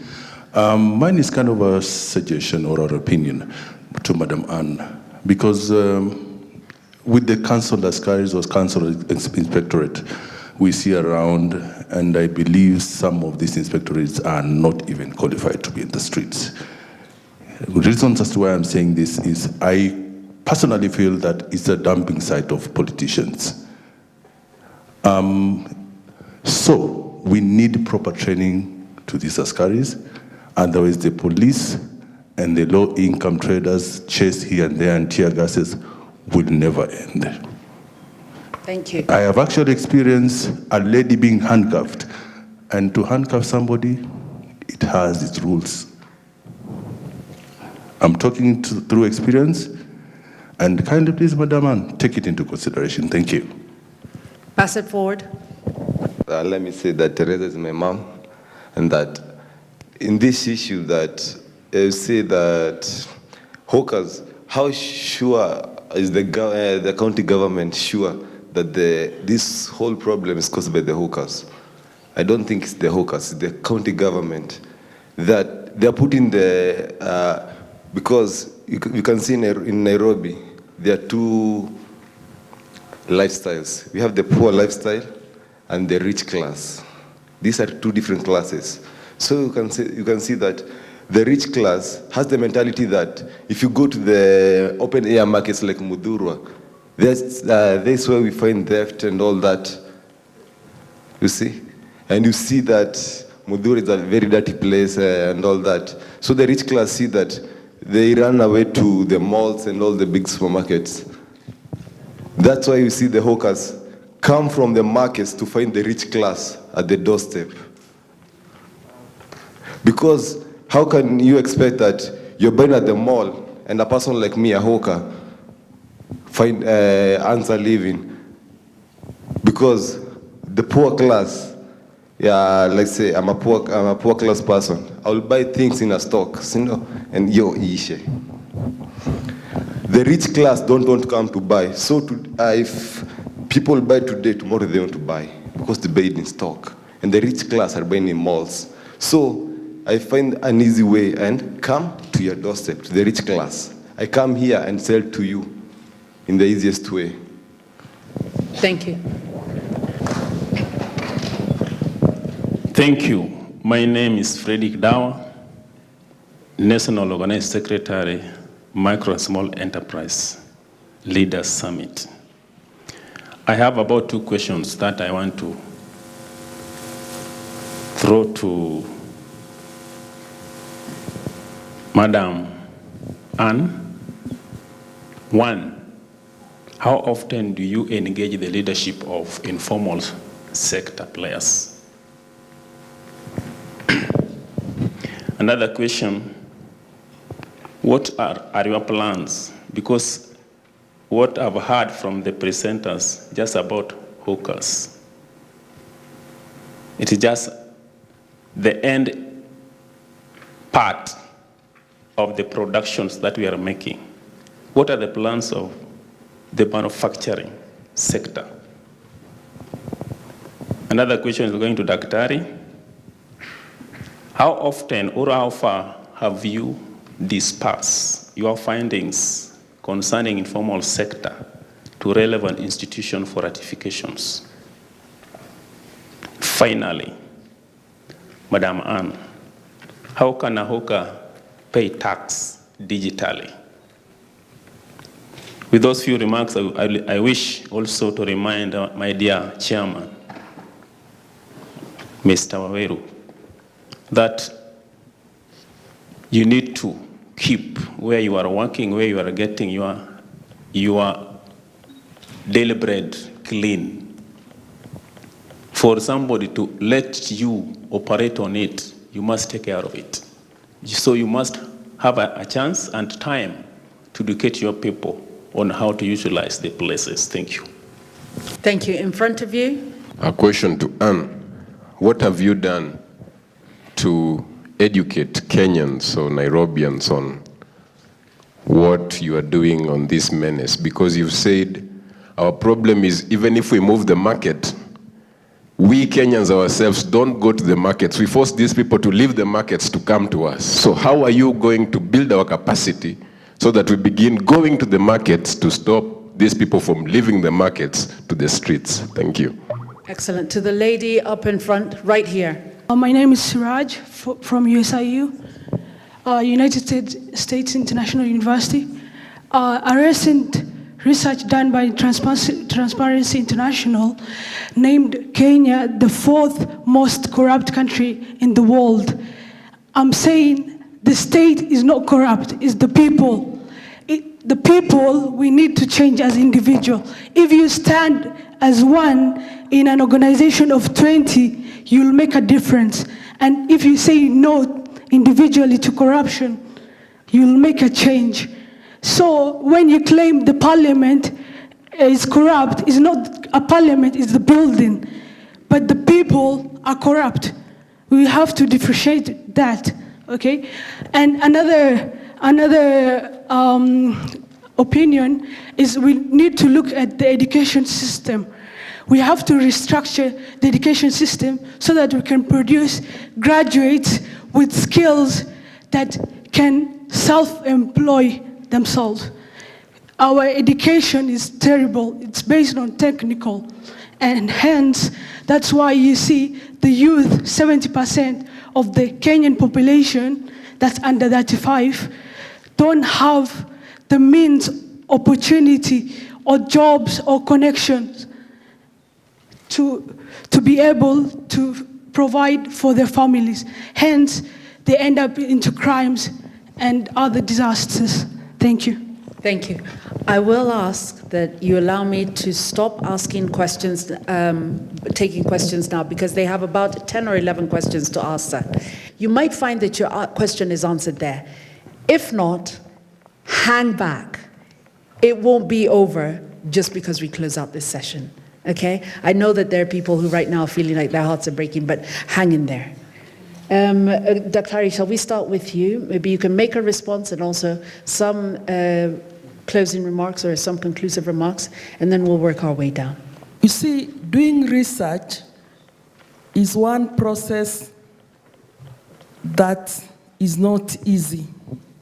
And sometimes you go to people with a questionnaire, and most often 60% will not be true, because there is a culture of fear of revealing information about yourself. And the other thing is that sometimes, as a researcher, you are constrained because you think that your documents will be read. If you write a book, you assume that Kenyans will rush to the bookshop and find the book and read. The other thing is that you are supposed to give your findings to policy planners. But my experience has been one of frustrations. I remember at some point when I did a study in Thika, and the men had very interesting findings. They were doing fantastic technological innovations. And I went to the concerned department and told them, can we preserve this knowledge of these old men before they die? Those old men were making, that's when plastic papers had just arrived, and they were converting the plastic papers into bicycle pedals, into maize shearers, and so many other things. And I told them, please, can you do something? And they refused. So I assume that policy planners will read the books, but go to any policy planner's office, do they even have a bookshelf in their office? So we rely on good faith. For example, when I'm teaching my students, I refer them to works that I have written. Like yesterday, even I went mad in class because the students had not read the articles they were presenting. So I asked them, what next do you do? Because there is this thing that Kenyans don't read. So as a researcher, how do I make you read? Can you leave this room and pass by the bookseller, the street bookseller, and buy yourself a book for 100 bob to begin reading from today? Because that is the problem. People don't read. I can assure you, one of the books I wrote, only 100 copies have been bought since 2012. Even if I was to make money from the book, how much money can I make? So unless we encourage each other to read what is written, we encourage our children to read books, I don't think we are going anywhere, because we shall keep on repeating the same things that were said before. I have even tried to come to give seminars to Juakari, but it's not easy, because, again, the funders have their priority. If it is the election time, they are funding projects geared to elections. They all have everybody has their priority, and the priorities are not the same. I'm not defending myself, and I'm not claiming to be the Kenyan culture of victim and sainthood. Sainthood, where I am always right, and victim, something was done to me. Myself, I said no, and I started doing research which interested me. And the question I raised is, when I was first employed at the University of Nairobi, there were no women traders in the city. All shops were owned and run by men. So I wanted to know how have the women come to trade in the city. So I had to go to the archives and look at so many things, rely on my friends for support, and that's how I come up with my research. And then how do we plan for informal sector? I have proposed the concept of cultural villages. We dialogue with the land sellers like Joska, Kemori,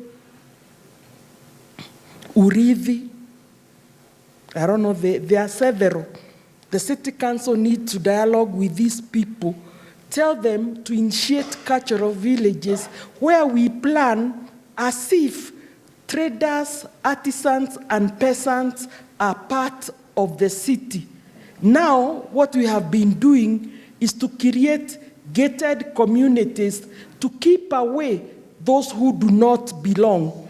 Because we fear attacks, therefore, we create the gated community, the Ainsworth, you know what goes on there. So the point is, we need to create cultural villages where the traders, the artisans, and everybody will be incorporated. So like when I'm constructing a building, do I know I can construct in a manner that a trader can have a shop, an artisan can have a shop, I can subdivide land in such a way that somebody can also be a peasant, grow their own animals, and keep their own livestock.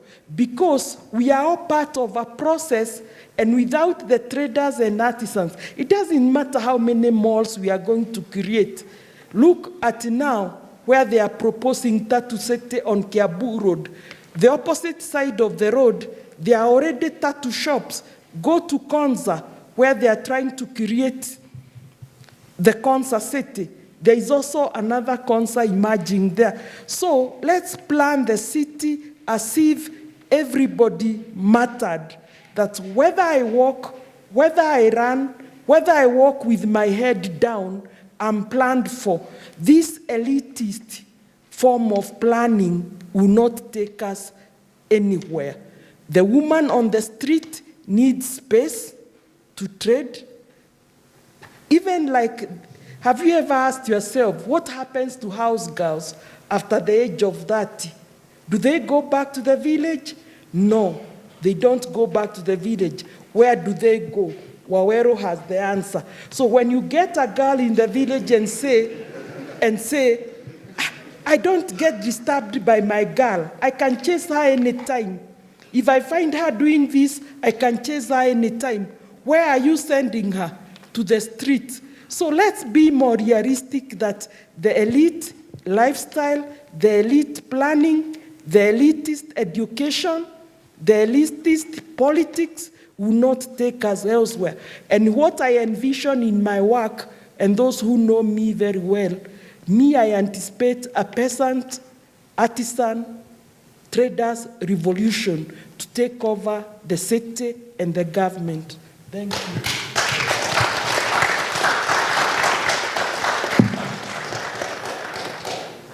Yangu ya mwisho mimi nikisema nasema nafikiria kila mtu amesikia na amesikia vizuri, mimi nafaa kuwa nalipwa.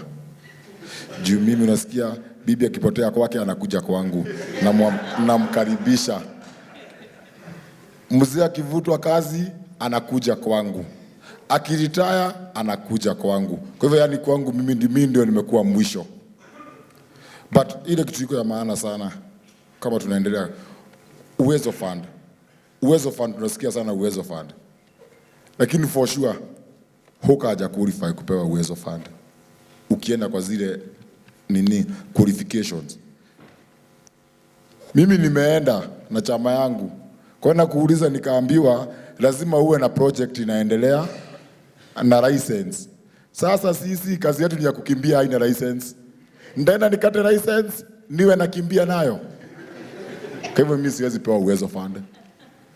Pia ningependa kwa hizo pesa za serikali zenye serikali inapatia national government inapatia youths, na county pia ile pesa inapatia youths, hizi qualifications mingi tafadhali zinafaa ziondolewe. Ndio yule Hoka mwenye ako Githurai akitaka ile pesa anapata. Kitu kingine nayo ni hii. Pia kwa serikali pia wanafaa pia watuondolee ile experience. Kama saizi mimi nimeenda kuuliza kazi pahali fulani, naambiwa lazima uwe na experience ya miaka 6. Sasa mimi nimekuwa nikikimbia na Moderator na mimi sijaisha experience ya Moderator kukimbia nayo. Nitenda na experience kutoa wapi? Pia hiyo ni kitu pia inafaa kuangaliwa. Na pia kitu kingine kwa county, au Nairobi County na county zingine, kama wana recruit watu ama kama wanachukua watu, tafadhali pia inaweza kuwa ni vizuri sana pia kwa hawkers wanakuwa na huo ujumbe. Juu kwa hawkers tuna graduates na tunakuwa na watu wako na kozi kwa vichwa, but hawajaipata chance. Huyu mtu atakuwa anaishi pale, za zingine unapata mtu ameona za zingine kuna kazi pahali fulani akifika imeisha. Tunaona tenders kama saizi wengi wetu ukienda kwa zile chama zetu tuko nazo, tunashindanga huko kwa maofisi tukiongojea tenda. Tunaambiwa jazeni hapo na mnunue chai. Sisi tunakataka kununua chai hadi wa leo chai yetu haijaitosha, lakini tenda hatujaifanya nini? Hatujaipata. Pia hiyo pia tunapendelea pia hiyo tuangaliwe sana. Si traders peke yake. Juu kama saizi ukipata trader, there's no difference between trader, hawker, makanga, driver, house girl, yule jamaa unaona wa pikipiki, hakuna difference. Ile difference inakuwa tu ni kusema huyu anasimamaka kwa mlango ya gari. Lakini after all tukizunguka tunajipataka tunabakia pahali pamoja sisi wote. Asanteni. Film licenses.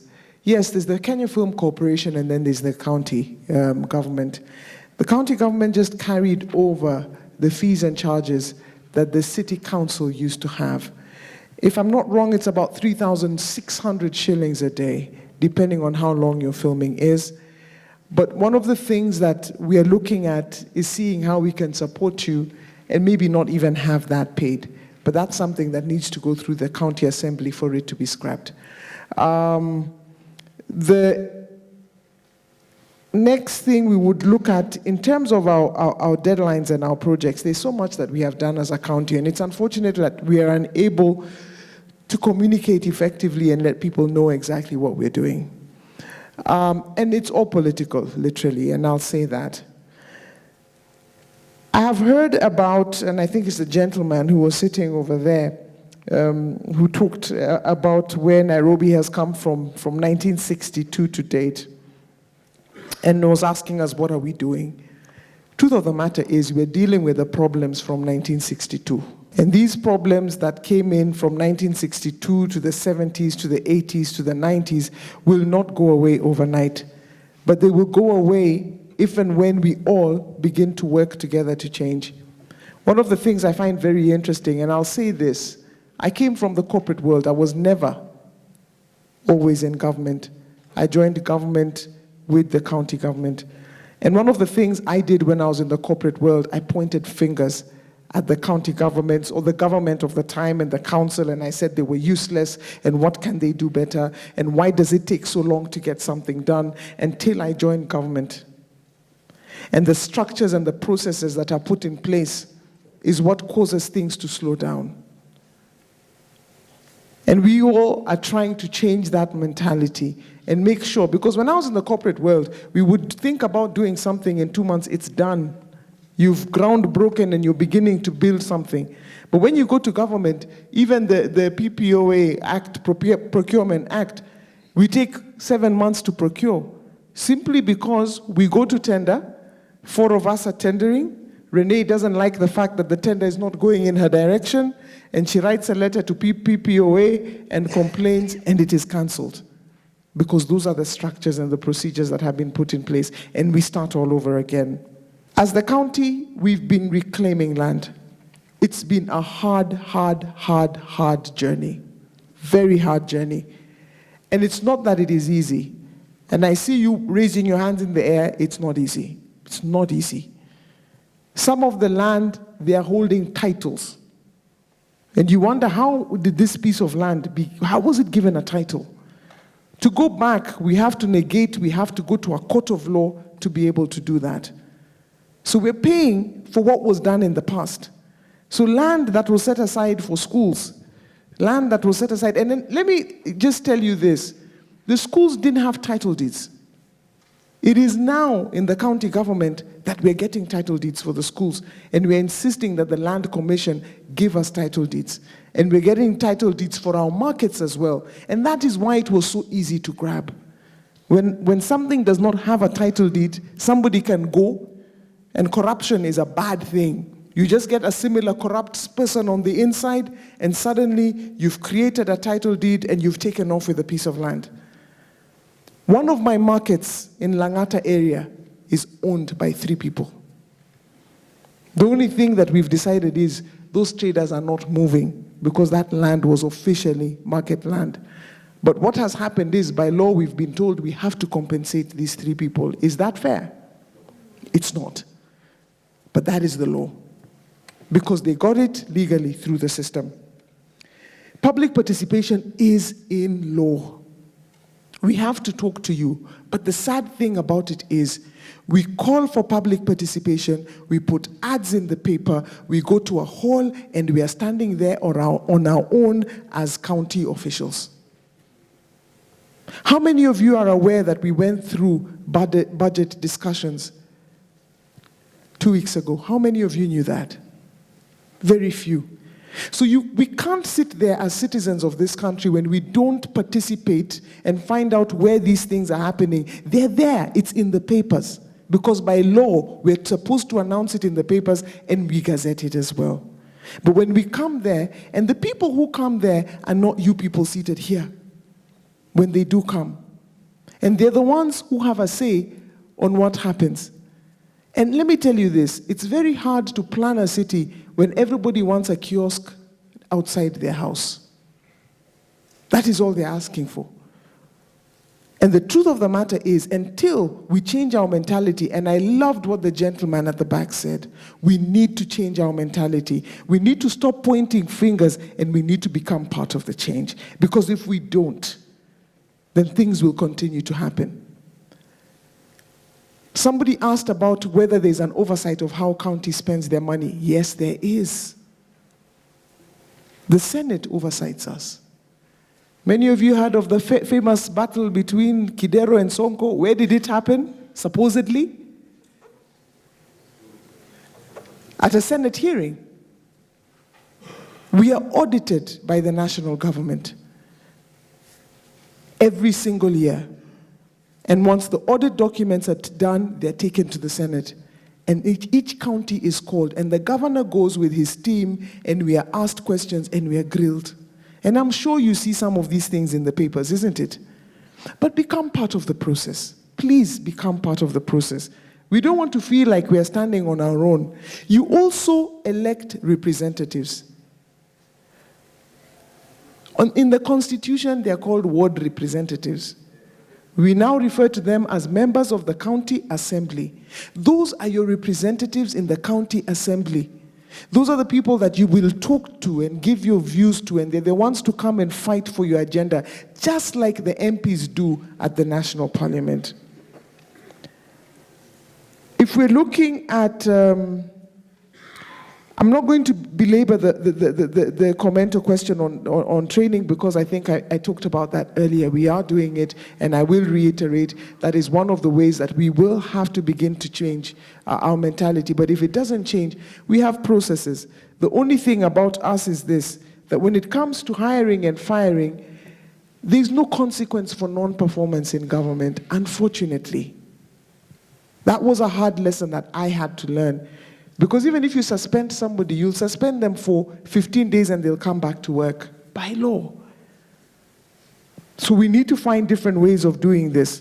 How often do we engage the leadership of the informal sector? As often as we can. As often as we can. We don't have the luxury of the national government where we have big dockets. Unfortunately, county governments can only have a maximum of 10 county executives.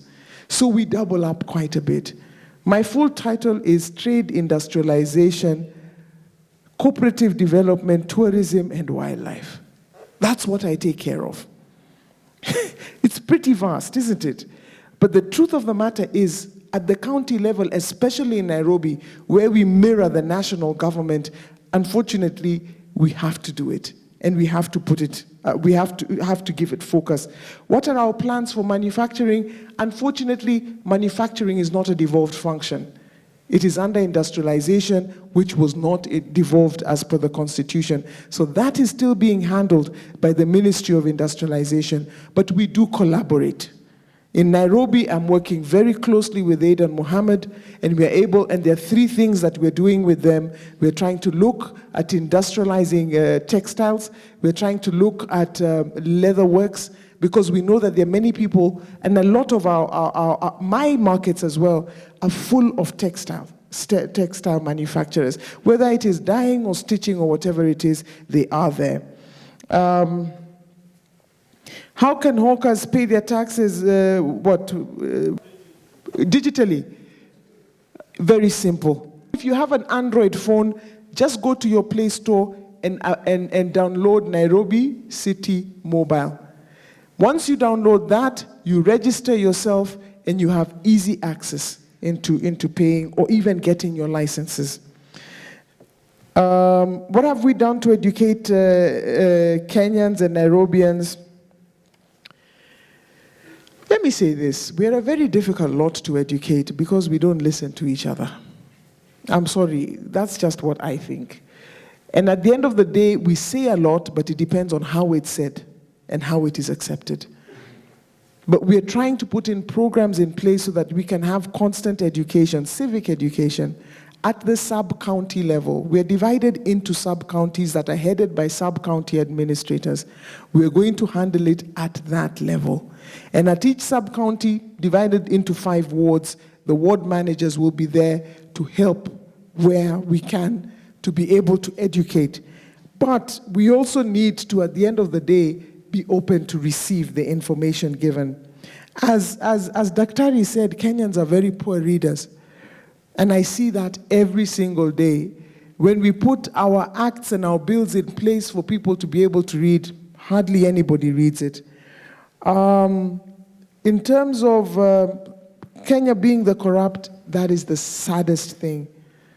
I have grown up fully in this country. I was educated fully in this country. And sometimes I look at it and I wonder, when did we become like this? Yeah? For a government official to be called corrupt, there's somebody who is corrupting. And we need to stop it. I go to forums with business people and I say, stop giving out bribes. There has to be. And I even tell, a friend of mine called me the other day and said, oh, you people have just harassed me, and they put me into their van, and I listened to him, and I said, what were you doing? I was talking on the phone as I crossed the road, and I said, oh, I'm really sorry about that. And I paid them 7,000 shillings, and I closed my eyes. I told him, boss, why didn't you just come to City Hall? You'd have been fined 2,000 shillings. Ignorance, isn't it? Stop bribing. At some point, it will be painful, yes. But let's start somewhere. Let's not be the ones to do it and then we give the 50 bob to the parking attendant instead of paying the county 300. Even that is bribing, by the way. Don't think they are big and small bribes. It's all bribing. And we need to stop it. When we look in closing, and I think I'm just going to do my closing remarks very quickly. I think I've finished all the questions. A lot is happening, but we need citizens to become a part of it. Let us not stand by the side and say, what is my government doing for me? My question to you would be, what are you doing to help your government help you? If it is that at the end of the day, we put pressure, we are selling out on the streets and saying, somebody is sleeping on the job. I keep hearing that being said. Somebody is sleeping on the job. Somebody is not sleeping on the job. Somebody is breaking the law. For every side, there is a resultant end. I'd like to just say something in humility. We need to stop thinking like peasants. I'm sorry, but I'm going to say that. Because when you go out to the rest of the world, they all have plumbers, they all have carpenters, but it doesn't mean that they should have that downtrodden mentality. It means that you should be proud of what you're doing. Entrepreneurship or hawking, whatever name you want to call it, is not that thing you do because there was nothing else to do.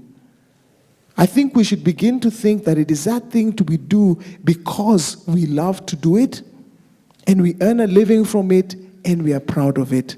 Let's stop talking about kukimbizana. Let's start talking about building big business. I have talked to people at Kikomba, and I find it very interesting when one man came and told me, we don't need your help. We are making enough money. So I engaged him. And honestly speaking, you've all seen it. Those guys must be moving billions through Kikomba. It is informal and it doesn't get taxed. If you're not paying your county or your country the taxes that they deserve so that they can give you services, how do you expect them to serve you? I was reading in the paper today that KRA is saying 1.7 million people filed their tax returns. Oh, come on. We are 10 million people who work at least, or more than that. Why didn't 10 million people file their taxes? Question to you. Thank you. Do you know when you plan out a city, or you plan out a campus, or you plan out even an estate, you put the building here, the building there, the building here, the building here, and then you create a path, okay? And then what usually happens, the gate is over there, the road goes like that, the road comes like this, and in between there are houses. And then what usually happens is after a while, if you go to that estate in 2 or 3 years, you will find that there's a footpath directly from the gate over there that crossed through the field between some of the houses and came out exactly where people needed it to come out. Desired outcome versus practical path. This evening we've talked a lot about desired outcome versus practical path. We've heard from David, from a lot of you in fact, from Anna and from Dr. Mary about what should be and what is. The question as we go away is, how do we formalize the practical path so that in another 5 years, we're not discussing how to make people walk on the desired path, which nobody is doing anyways, and how do we acknowledge the practical path and make it so formal that it becomes not only practicable, but it becomes the established path. We started off with the question by a show of hands, who believes we are doing enough to secure the right of work for the urban poor? I'll ask you that question, having listened to all the sides of the debate. So by a show of hands, who believes that we're doing enough to secure the right to work for the urban poor?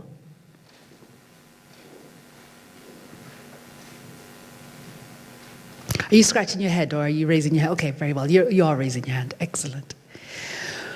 Again, by a show of hands, who believes that we are not doing enough to secure the right to work for the urban poor? Interesting. How many are now undecided?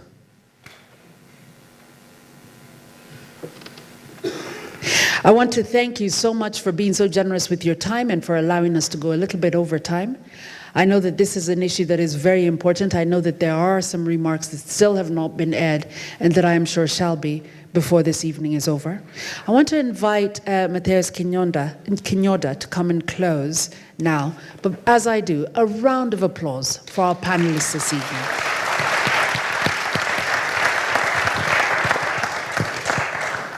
Okay, thank you so much for coming. I appreciate your presence. Let's continue the discussion. Join us every Friday from 11 to 12 on Twitter for our weekly Tweet Chat. Thank you to our panelists for accepting our invitation to be here. Really appreciate. And again, thank you for coming. Please join us for drinks upstairs and drive home safely. And just hand over your exit survey sheets to the ushers at the doors.